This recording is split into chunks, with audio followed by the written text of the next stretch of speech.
ओम नमो भगवते वासुदेवाय। ओम नमो भगवते वासुदेवाय। हरे कृष्णा। ओम नमो भगवते वासुदेवाय। ओम नमो भगवते वासुदेवाय। ओम नमो भगवते वासुदेवाय। ओम नमो भगवते वासुदेवाय। नारायणं नमस्कृत्य नारायण नमस्कृत्य नरं चैव नरोत्तमं नरं चैव नरोत्तमं देवीं सरस्वतीं व्यासं देवीं सरस्वतीं व्यासं ततो जयमुदीरये। ततो जयमुदीरये।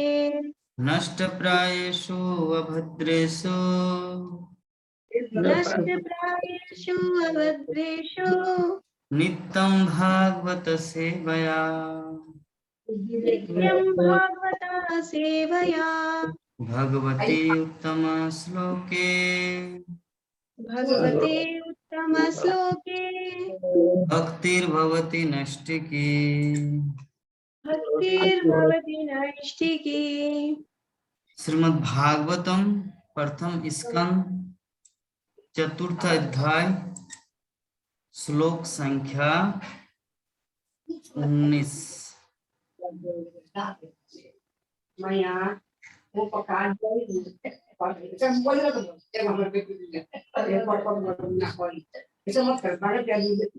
कहाँ से आवाज आ रहा है?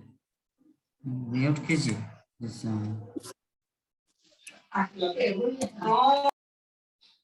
पीएम सिंह प्रभु जी, आपका सबसे ज्यादा आवाज आता है आपकी उधर से। आप थोड़ा इसका केयरफुल रहना, बार बार अनम्यूट करना पड़ता है। ठीक है, नाराज नहीं होना, मैं बता रहा हूँ आपकी उधर से ही आता है आवाज।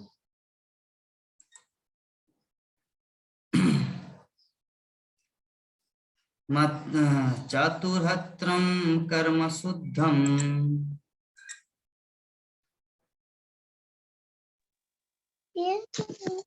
चतुर्होत्रं कर्म शुद्धम्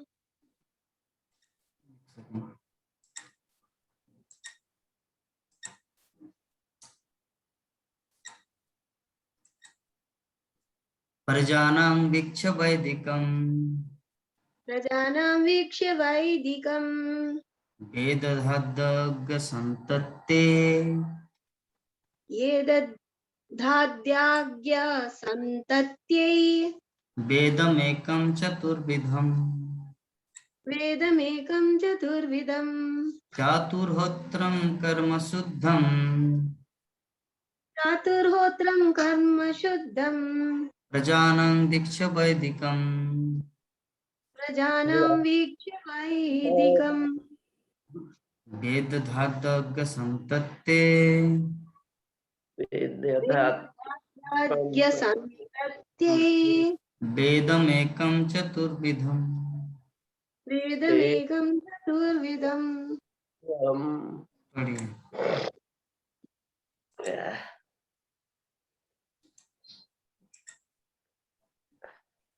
पढ़िए माता।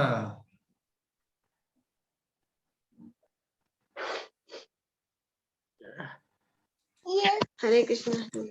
अभी गोपाल चतुर्होत्रं कर्म शुद्धम् चतुर्होत्रं कर्म शुद्धम् प्रजानां वीक्ष्य वैदिकम् प्रजानां वीक्ष्य वैदिकम् व्यादधाद्याज्ञ सन्तत्यै यादधातत्व संतत्ते वेदमेकं चतुर्विधम्। वेदमेकं चतुर्विधम्। नंदकिशोर माता।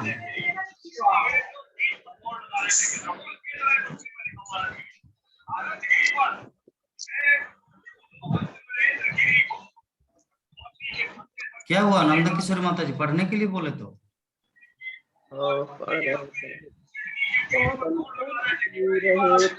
कर्म शुद्धम चातुर्होत्रं कर्म दुर्होत्रं शुद्धं कर्म प्रधानं दीक्षवैदिकम् प्रजानां प्रजानां वैदिकम् वैदिकम् स्वयम् यादव्यसन्ततये वेदमेकं चतुर्विद्यम् वेदमेकं चतुर्विधम्। विभा माता जी पढ़ेंगे? हाँ क्या मैं ठीक है, पीएम सिंह प्रभु जी पढ़ेंगे? नहीं सुना प्रभु। इधर बहुत आवाज आ रहा है प्रभु, इसलिए अभी नहीं करेंगे। ठीक हरे है। कृष्ण।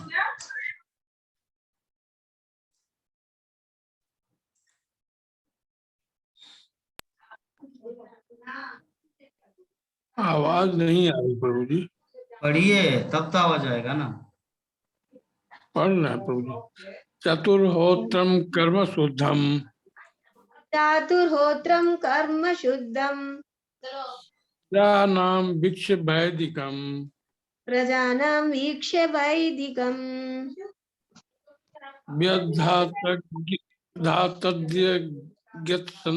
संतत्य वेदधातुज्ञ संतत्ते वेद वेद वेदमेकं में एकम चतुर्विधम वेदमेकं वेदमेकं चतुर्विधम्। चतुर्विधम्। ठीक है, अनुवाद तात्पर्य शब्दार्थ पढ़िए। हरे कृष्णा। उन्होंने देखा कि वेदों में वर्णित यज्ञ वे साधन हैं जिनसे मनुष्यों की वृत्तियों को शुद्ध बनाया जा सकता है। अतः इस विधि को सरल बनाने हेतु ही उन्होंने एक ही वेद के 4 भाग कर दिए जिससे वे मनुष्यों के बीच फैल सके। हरे कृष्ण। तात्पर्य, पहले यजुर्वेद नामक एक ही वेद था और उसी में यज्ञ के 4 विभागों का विशेष उल्लेख था, लेकिन उन्हें अधिक सरल बनाने के उद्देश्य से वेद को यज्ञ के 4 विभागों में बांट दिया गया, जिससे चारों आश्रमों का वृत्तिपरक धर्म शुद्ध हो सके। ऋग, यजुर, साम तथा अथर्व, इन 4 वेदों के अलावा पुराण, महाभारत, संहिताएं आदि 5वां वेद कहलाती है। श्रील व्यासदेव तथा उनके अनेक शिष्य इतिहास प्रसिद्ध महान व्यक्ति थे और वे सब इस कलयुग के पतित आत्माओं के प्रति अत्यंत दयालु थे। फलस्वरूप संबंधित ऐतिहासिक तथ्यों से पुराण तथा महाभारत तैयार किए गए, जिनमें चारों वेदों की शिक्षाओं को समझाया गया है। पुराणों तथा महाभारतों के वेदों का भी अंग मानने में कोई शंका नहीं होनी चाहिए। छंदोग्य उपनिषद में पुराणों तथा महाभारत को, जिन्हें सामान्य रूप से इतिहास माना जाता है, पंचम वेद कहा गया है। श्री जीव गोस्वामी के मतानुसार शास्त्रों की अपनी अपनी महत्ता आंकने की यही विधि है। हरे कृष्णा। हरे कृष्ण। तो इस प्रकार हम लोग देख रहे हैं कि ये जो आज का जो श्लोक है, व्यासदेव ने, एक सेकंड रुकिए मेरा फोन आ रहा है।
जय राधे माधव कुंज बिहार जय राधे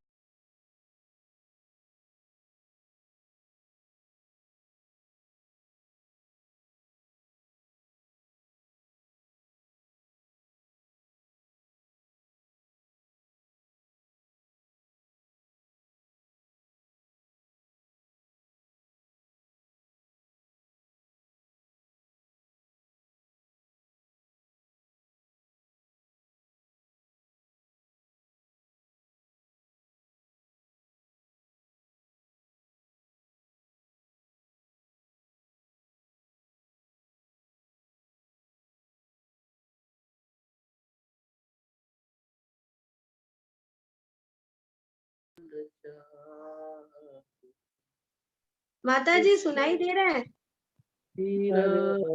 हरे हरे राम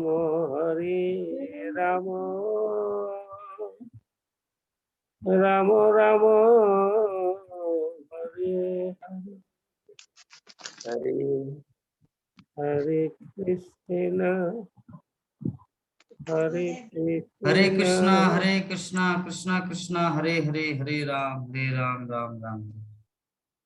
हाँ, तो सबसे पहले हम लोग विचार करते हैं कि व्यासदेव कल तक क्या वर्णन किए थे कि वो वहां पर बद्री का आश्रम में बैठकर साम्यप्रास नामक कुटिया में बैठकर वो चिंता कर रहे हैं, जगतवासियों को त्रिकालदर्शी भूत वर्तमान भविष्य सब कुछ देख रहे हैं कि क्या क्या हो रहा है, क्या क्या हो चुका है और क्या क्या होने वाला है।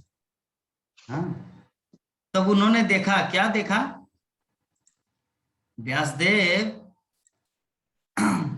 ये स्थिति की ओर ध्यान दिए कि आज का जो श्लोक है 19 नंबर श्लोक, तो व्यासदेव की उन्होंने देखा क्या कि वेदों में वर्णित यज्ञ वे साधन हैं जिनसे लोगों की वृत्तियों को शुद्ध बनाया जा सकता है। अतः इस विधि को सरल बनाने के लिए ही उन्होंने एक ही वेद के 4 भाग कर दिए जिससे लोगों के बीच फैल सके। तो जैसे एक डॉक्टर मरीज को देखता है, जब पेशेंट उनके मेडिकल में या हॉस्पिटल में जब आते हैं तो डॉक्टर उनको देख के पता नहीं इसके लिए ये दवाई देना है, इसको इंजेक्शन चाहिए या टेबलेट देना है या ऑपरेशन करना है या रेस्ट लेना है, वो सब कुछ डॉक्टर उनको देख के ही समझ जाता है। उसी प्रकार व्यासदेव कलियुग के इस मरीज लाइक अस, हमारे जैसे लोगों को देखकर त्रिकालदर्शी भूत वर्तमान भविष्य देखकर वो समझ गए इसके लिए ये पैरासिटामोल, ये एल्जेब्रा, मतलब क्या क्या टेबलेट देना उसको पता चल गया। तो टेबलेट क्या है? बोले कि वेदों में यज्ञ का विधान। वेदों में यज्ञ का विधान है, वर्णित यज्ञ के वो साधन है जिससे क्या होगा कि लोगों की जो वृत्तियां हैं वो शुद्ध हो सके, वृत्तियों को शुद्ध बनाया जा सके। क्योंकि हमारे वृत्ति के कारण ही तो हम लोग इस संसार में फंस जाते हैं ना। वृत्ति के कारण व्यक्ति संसार में फंसता है। जैसे मान लीजिए किसी का कुछ काम धंधा नहीं है, वो मुर्गी काटता है, तो बोले कि मेरा कुछ काम धंधा नहीं, मुझे तो काम करना है, अपने परिवार को चलाना, तो मुर्गी काटता है, कसाई खाना खोल के बैठे हैं, तो वृत्ति है उनका वो काम। लेकिन उसके लिए उसका कर्मफल भोगना पड़ेगा। अगले जीवन में उसको बकरी बन के आना है, अगले जीवन में वो मुर्गी बन के आएंगे, और उसके बाद वो जो मुर्गी था इस जीवन में, अगले जीवन में वो मनुष्य बनेगा, उनको काटेंगे। तो इसे क्या कहते हैं? वृत्ति। तो वृत्ति को शुद्ध बनाने के लिए वेदों में विधान है। भगवान बोलते हैं ना कि जो करेंगे तुम, जो कुछ करते हो, जो कुछ खाते हो, जो कुछ दान देते हो, जत करो सी जत सनासी, मेरे प्रति कर, मतलब मुझे अर्पण करते हुए करो। तो इसमें क्या होगा? तुम्हें कर्मफल भोगना नहीं पड़ेगा। उदाहरण स्वरूप अर्जुन ने 64 करोड़ जनसंख्या को मारा कुरुक्षेत्र के युद्ध मैदान में, तो क्या अर्जुन को कर्मफल भोगना पड़ा? नहीं। क्यों नहीं भोगना पड़ा? क्योंकि इंस्ट्रक्शन है कृष्ण का, और कृष्ण है जगत का मालिक, जगत पिता। एक कमांडर जिसको सरकार हक दिया है कि तुम युद्ध का संचालन ऐसे कर सकते, जैसे बोलेंगे फायर, बंदूक की गोली चलना शुरू। तो जब उनके ऑर्डर करने के बावजूद ही अगर आप बंदूक चलाएंगे तो आपको जो अथॉरिटी है, पुलिस अथॉरिटी, आपको कुछ नहीं बोलेंगे, ठीक है आप इंस्ट्रक्शन फॉलो कीजिए। लेकिन अगर अपने मन माने अनुसार अगर चलाए तो आपको या तो सस्पेंड किया जाएगा, आपको काम से निकाल दिया जाएगा, आपको जेल भेजा जाएगा, यद्यपि तुम सरकार के व्यक्ति हो लेकिन आइन के विरुद्ध काम किया। कमांडर के अनुसार आप चले नहीं, वो जैसा चलाना चाह रहे थे। तो कर्मफल और धर्म में इतना अंतर है, हम सबको देखना है। कर्मफल क्या है? अपने मनमाने अनुसार कुछ करना बिना भगवान को अर्पण करके, वो कर्मफल के शिकार हो जाते। अगले जीवन में वैसा व्यक्ति उसको बनना पड़ता है। कसाई खाना खोले हैं पेट चलाने के लिए, अगले जीवन में से बकरी बन के आना पड़ेगा, सुअर बन के आना पड़ेगा। कर्मफल है। लेकिन भगवान ऐसा तो कोई इंस्ट्रक्शन देंगे नहीं। हम लोग देखते हैं नारद मुनि के जीवन में, हमारे इतिहास के माध्यम से, वो जो मिरगारी करते थे वही काम, कसाई खाना खोल के लोगों को मारते हैं, उनका दिन दुनिया चलता था। तो नारद मुनि बोले कि कुछ नहीं करना, हरि नाम करना है, सब कुछ आएगा। तो हरि नाम करना शुरू किया। कितना आया? कोई आलू, कोई चावल, कोई टमाटर, कोई लौकी, तो कोई ये, तो कोई वो, कोई दाल। पूरा गांव के लोग, जितने लोग वो मिरगारी को देखने के लिए आते थे, साधु पुरुष, तो सभी कुछ ना कुछ लेके आते थे। तो जितना पहले कमाते थे उससे कई ज्यादा इनकम हो रहा है। किसकी कृपा से? शुद्ध भक्त की कृपा से। तो कृष्ण भक्ति के क्षेत्र में किसी चीज का अभाव नहीं है, व्यक्ति को थोड़ा सा मूड देना। तो यही चीज व्यासदेव चीज को समझे कि वैदिक अनुष्ठान में यज्ञ का अर्थ बहुत सारे हैं। संकीर्तन यज्ञ, वर्तमान में यज्ञ, कल संकीर्तन यज्ञ, हरे कृष्ण महामंत्र। यज्ञ करने से व्यक्ति की वृत्ति जो है, व्यक्ति का जो वृत्ति है, कार्य करने की जो क्षमता है, कोई ये कार्य करता तो कोई वो कार्य करता, तो वृत्तियों को शुद्ध बनाया जा सकता है। अतः इस सरल विधि को, इस विधि को सरल बनाने के लिए उन्होंने एक ही वेद के 4 भाग कर दिए, जिससे लोगों के बीच फैल सके। उदाहरण स्वरूप हमारे श्रीमद् भागवतम जो सेट है, जिसमें 18 वॉल्यूम रहते हैं, कितना श्लोक है? 18,000 श्लोक। अगर प्रभुपाद पूरा 18 वॉल्यूम का बुक को अगर एक बुक में बना देते तो इतना मोटा करते, तो इतना मोटा करते तो क्या कोई पढ़ पाते? उसको छूना ही डर लगता लोगों को। अरे इतना मोटा बुक में कब पढ़ के खत्म करूंगा, वो छू ही नहीं पाएगा उतना मोटा। जैसे गीता माता जी के घर में जो पेटी दी, माता जी जो आपके घर में जो भागवतम का पेटी है, अगर जितना बड़ा पेटी है उतना ही बड़ा का साइज का अगर एक बुक रहता तो क्या पढ़ पाते? आपका पतिदेव आपको अलाउ करते? प्रभु जी बोले दूर, आप अपने मायके चले जाओ या वृंदावन में किसी आश्रम ज्वाइन करो, यहाँ मेरे घर संसार में रह के ऐसा नहीं चलेगा। डायरेक्ट बोलते। उतना पेटी का, उतना साइज का अगर बुक होगा तो कैसे पढ़ पाएंगे? Not possible. इसीलिए शिला प्रभुपाद क्या किया, उसको 18 भाग में विभक्त किया, 18 खंडों में, 18,000 श्लोक को 18 खंडों में। तो यही चीज व्यासदेव ने देखा कि वेदों में व्यक्ति का औषध, मेडिकल ट्रीटमेंट दिया गया है उस रोग का इलाज। तो व्यासदेव ने देखा कि इसको इंजेक्शन, हेमोपैथी, एलोपैथी, सिरप, है ना, 4 विभागों में विभक्त किया। पहले एक ही था मेडिसिन, यजुर्वेद, एक ही वेद था। तो उसको उन्होंने 4 विभागों में उसका उल्लेख किया, मतलब अलग अलग डिवीजन किया। तो क्या क्या है? ऋग्वेद, यजुर्वेद, सामवेद तथा अथर्ववेद। तो ये जो 4 वेद है, इसका भी और ब्रांच है। पहले एक यजुर्वेद था, यजुर्वेद को फिर 4 विभागों में विभक्त। तो 4 विभागों में जो विभक्त किया, तो उसको समझाने के लिए उसको एक्सप्लेनेशन करने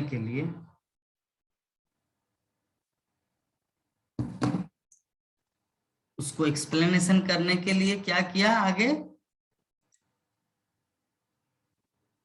पुराण, जो 18 पुराण है, महाभारत, संहिताएं, ये सब पांचवा वेद अर्थात पंचम वेद कहलाते हैं।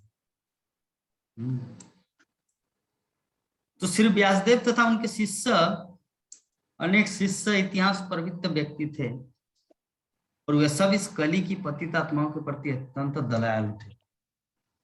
लक्ष्मी के पाठिए देन टाइम हो गए छे।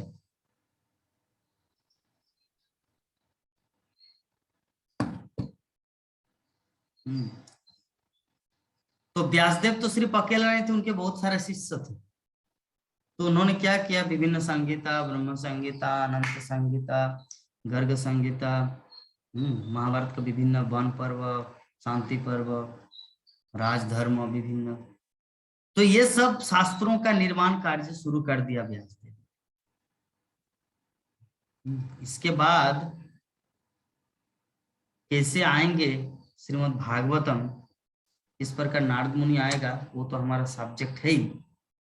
तो पहले भागवतम लिखने से पहले व्यासदेव इस चीज का प्रिपरेशन करें, क्योंकि सभी तो अपने तरीके से, व्यक्ति फेल हो जाता अलग मैटर। मान लीजिए कि कोई व्यक्ति रोगी है तो उसको बोकारो हॉस्पिटल में दाखिल किया गया, तो डॉक्टर जो है ना वो पूरा कोशिश करता उसको बचाने का। अगर नहीं होता तो फिर भेज देता TMH, टाटा MGM। वहां भी नहीं होता तो फिर भेज देता कलकत्ता, कलकत्ता में भी नहीं होता तो फिर भेजा वेल्योर, बेंगलोर। वहां भी नहीं होता तो भेज देते दूसरा विदेश। तो पहले ट्राई क्या करते, क्या किसी का रोग हुआ तो डायरेक्ट क्या वेल्योर भेज देते क्या, ये पहले मेडिकल जाते हैं।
तो व्यासदेव ने 4 वेद को रचना किया, उसके बाद पुराण, महाभारत, ये सब पंचम वेद कहलाते। तो श्री व्यासदेव अपने शिष्यों के साथ ये सब करने के बाद वो क्या था, इस कली की पतित आत्माओं के प्रति अत्यंत दयालु थे।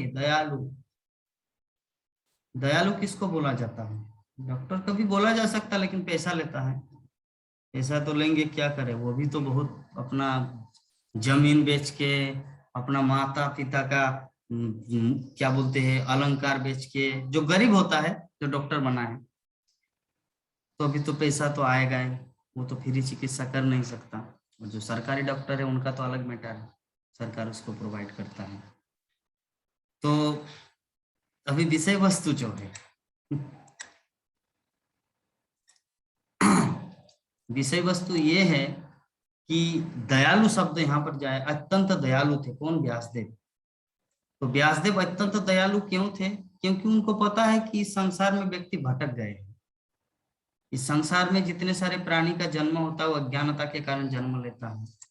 और अज्ञानता से जन्म होता है। अगर वो वैदिक शास्त्रों को अध्ययन नहीं करेंगे, वैदिक शास्त्रों की कथा को नहीं श्रवण करेंगे तो अज्ञानी बने। जीवन का जो हमारा मनुष्य जीवन का जो लक्ष्य है उसको प्राप्त नहीं कर पाते। तो इसीलिए ये भाव को देखकर उन्होंने दया, अपने हृदय में दया उत्पन्न किया। क्यों दया उत्पन्न है? क्योंकि पहले जो प्रथा था ना, गुरुदेव अपने शिष्य के कान में डालते थे।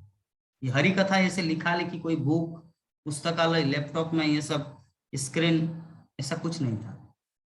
गुरुदेव के पास ज्ञान है, जो दीक्षा लेते हैं शिष्य को कान में बोल देते हैं शास्त्र ग्रंथों की वाणी श्रुति।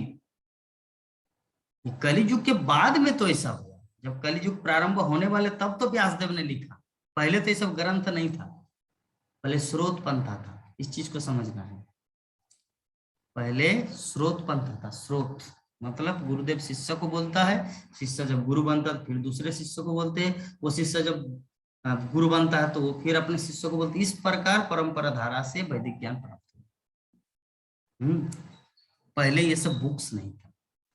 तो व्यासदेव ने देखा कि अगर यही परंपरा रहे तो कलियुग में कोई सही ज्ञान किसी को दे नहीं सकता। क्यों? क्योंकि उसके पास उतना स्मृति शक्ति रहे तब तो। मान लीजिए उदाहरण से अपने एग्जाम्पल, मैं 2019 में भक्ति वैभव कोर्स किया।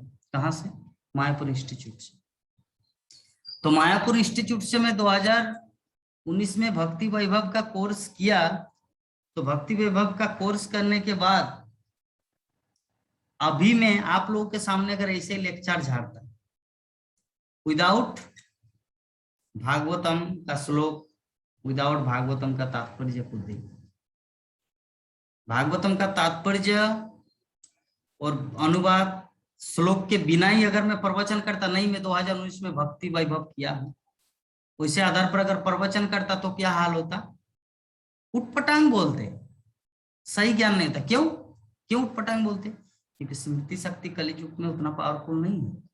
2019 में जो हम कोर्स किए थे वो एज इट इज मेरा स्मरण नहीं है, लेकिन जब यहाँ पे श्लोक को देख रहे हैं, तात्पर्य को देख रहे, तो ऑटोमेटिक वो भर आ रहा है। जो हम सुने थे, जो हम एक्सपीरियंस किए, ऑटोमेटिक आ रहा है। ऐसा ऐसा बात इसीलिए समझा पा रहे। लेकिन अगर इसको छोड़कर ऐसे ही बोलने के लिए बोला जाए तो बोल पाएंगे, लेकिन उतना सुंदर नहीं जितना कि होना चाहिए। लेकिन अगर ये त्रेता युग होता, द्वापर युग होता, सत्य युग होता, तो बुक का कोई जरूरत ही नहीं था, जस्ट स्पीच। लेकिन कलि युग में ऐसा नहीं होने वाला है, इसीलिए व्यासदेव ने पुस्तक का रूप दान दिया। तो पुराणों तथा महाभारत को वेदों का अभिन्न अंग मानने में कोई शंका नहीं है, नहीं होना चाहिए। छांदोग्योपनिषद में पुराणों तथा महाभारत को, जिन्हें सामान्य रूप से इतिहास माना जाता है, पंचम वेद कहा गया है। इसलिए जीव गोस्वामी के मत अनुसार शास्त्रों की अपनी अपनी महत्ता आंकने की यही विधि है। तो जीव गोस्वामी यहाँ पर शास्त्रों की जो अपनी अपनी महत्ता आंकने की विधि, इसका अर्थ यही समझा रहे कि पुराण जो है ना, ऐसा नहीं कि वेद जो है वो सर्वश्रेष्ठ है, पुराण का कोई महत्व नहीं है। ऐसा नहीं कि रामायण का महत्व नहीं है, महाभारत का महत्व है। इसलिए जीव गोस्वामी बोले कि सबका अपने अपने एक लेवल है और सबका अपना अपना महत्व है। जैसे उदाहरण स्वरूप समाज में ब्राह्मण, क्षत्रिय, वैश्य, शूद्र, ये चारों का अस्तित्व विद्यमान होना चाहिए। क्यों? दूसरा उदाहरण, हमारा शरीर है, हमारा पैर है, कमर है, छाती है और मस्तक है। अगर पैर न रहे, ब्राह्मण रहे माथा, ब्राह्मण है, क्षत्रिय रहे हमारा छाती, वक्षस्थल, और कमर हुआ वैश्य। लेकिन अगर हमारा पैर न रहे तो, पैर क्या है? शूद्र। अगर शूद्र न रहे तो क्या हम लोग चल पाएंगे, इधर उधर जा पाएंगे, कुछ काम अच्छी तरह कर पाएंगे? नहीं। अगर मान लीजिए शूद्र भी रहा पैर, कमर रहा वैश्य और छाती रहा क्षत्रिय, लेकिन ऊपर में माथा नहीं रहा ब्राह्मण, तो क्या हम लोग कहीं पर चल पाएंगे, कहीं पर जा पाएंगे, किसी से बात कर पाएंगे? नहीं। तो हमारा शूद्र का भी अपने जगह में उसका भी एक अस्तित्व है पैर का, और जो हमारा मस्तक है इसका भी अपना एक अस्तित्व है। तो उसी प्रकार समाज, यहाँ पे जीव गोस्वामी बताना चाह रहे हैं कि चाहे पुराण हो, महाभारत हो, रामायण हो, वेद हो, जितने सारे वैदिक ग्रंथ है सबकी अपनी अपनी महत्ता है। आगे 20 नंबर श्लोक में बताया जा रहा है कि ऋग यजुर सामर्थ्य व्याख्या वेदाश्चत्वार उद्धृता इतिहास पुराणम च पंचमो वेद उच्यते। अर्थात कि मूल ज्ञान के स्रोतों वेदों के 4 पृथक विभाग किए गए, लेकिन पुराणों में वर्णित ऐतिहासिक तथ्य तथा प्रामाणिक कथाएं पंचम वेद का। यहाँ पे बोलना चाह रहे हैं सूत गोस्वामी कि मूल ज्ञान के मतलब वेदों का 4 विभाग तो किया गया वेद में, और पुराणों में क्या है, पुराणों में क्या कथाएं मिलती है, ऐतिहासिक तथ्य तथा प्रामाणिक कथाएं। ऐतिहासिक तथ्य क्या है? ऐतिहासिक तथ्य मतलब जैसे हम लोग बारंबार उदाहरण देते हैं, अम्बरीश चरित्र, मिर्गारी की कथा, महाराज चित्रकेतु की कथा। हाँ, तो ये सब कहाँ की बात है? ये सब पुराणों में वर्णित है, ऑलरेडी ये सब घटना घट चुके हैं, इसीलिए इसे कहा जाता है ऐतिहासिक तथ्य, है ना। प्रामाणिक कथाएं, प्रामाणिक कथाएं का तात्पर्य क्या है? जैसे उदाहरण से और एक एग्जांपल, कथाएं नहीं, जैसे एक साधारण उदाहरण के माध्यम से जब श्रील प्रभुपाद अमेरिका जा रहे थे तो श्रील प्रभुपाद बोस्टन बंदरगाह जाएंगे, कलकत्ता से वो छोड़ा है शिप, सिंधिया ईस्टर्न शिप, तो वहां पर बैठे तो 2 बार हार्ट अटैक हुआ। तो 2 बार हार्ट अटैक होने के बाद भगवान श्री कृष्ण वहां पर आए,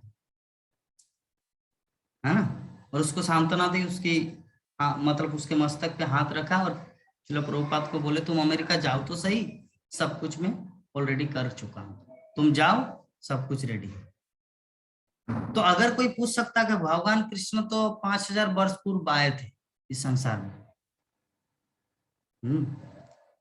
यहाँ पे कलियुग में 50 साल पूर्व जब श्रील प्रभुपाद गए अमेरिका, उस समय कृष्ण का आविर्भाव कैसे हुआ? कृष्ण तो ऑलरेडी द्वारका से चले गए।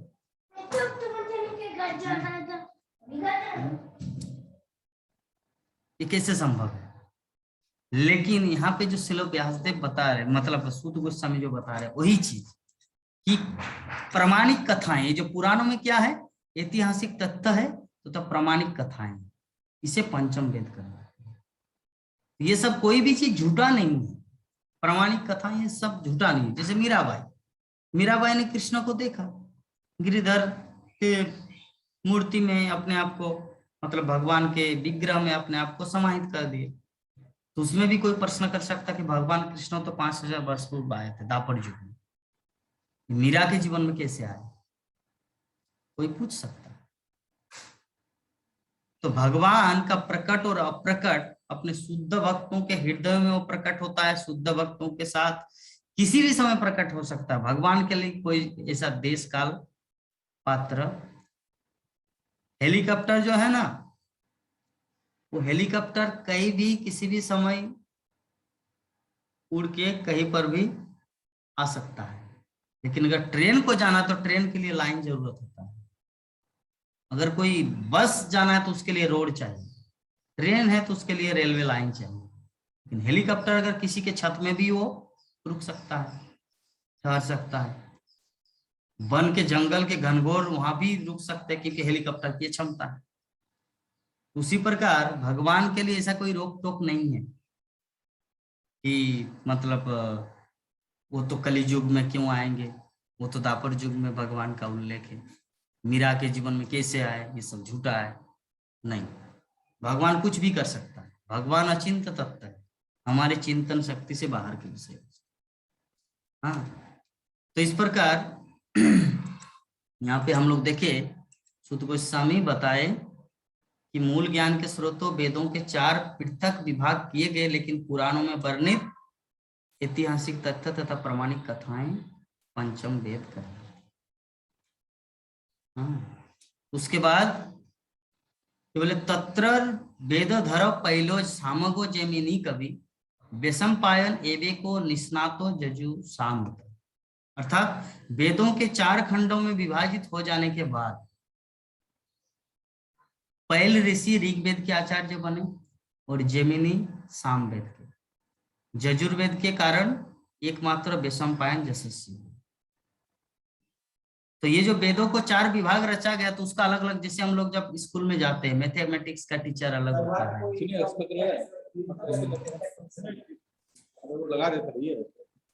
वही रास्ता वाला कैसे मैथमेटिक्स का टीचर अलग होता है, हाँ, साइंस का टीचर अलग होता है, हिंदी का टीचर अलग होता है, संस्कृत का टीचर अलग होता है। उसी प्रकार श्रील व्यासदेव जितने सारे वेदों 4 भागों में जो विभाग किया, तो ऋग्वेद का आचार्य कौन बने? ऋग्वेद का टीचर पहले ऋषि, और जेमिनी सामवेद के, और यजुर्वेद का वैशंपायन।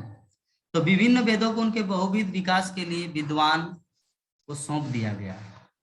उसके बाद बता रहे कि अथर्वांगी रसाम आसित सुमंतुर दारुण मुनि इतिहास पुराणम पिता में रोमहर्षण, अर्थात कि अत्यंत अनुरक्त रहने वाले सुमंतु मुनि अंगिरा को अथर्ववेद सौंपा गया, और मेरे पिता रोमहर्षण को पुराण तथा इतिहास सौंपे गए। तो ये कौन किसको बोल रहे हैं? सूत गोस्वामी नैमिषारण्य में सौनकादि ऋषियों को बोल रहे हैं। अथर्ववेद का टीचर कौन है? पहले ऋषि। जेमिनी सामवेद के, हाँ, और यजुर्वेद के वैशंपायन, और अथर्ववेद के अंगिरा, और रोमहर्षण मतलब सूत गोस्वामी के पिता रोमहर्षण को पुराण सौंपा गया, पुराण और इतिहास। तो श्रुति मंत्रों में भी कहा गया कि अथर्ववेद के दृढ़ नियमों का कड़ाई पालन करने वाले अंगिरा मुनि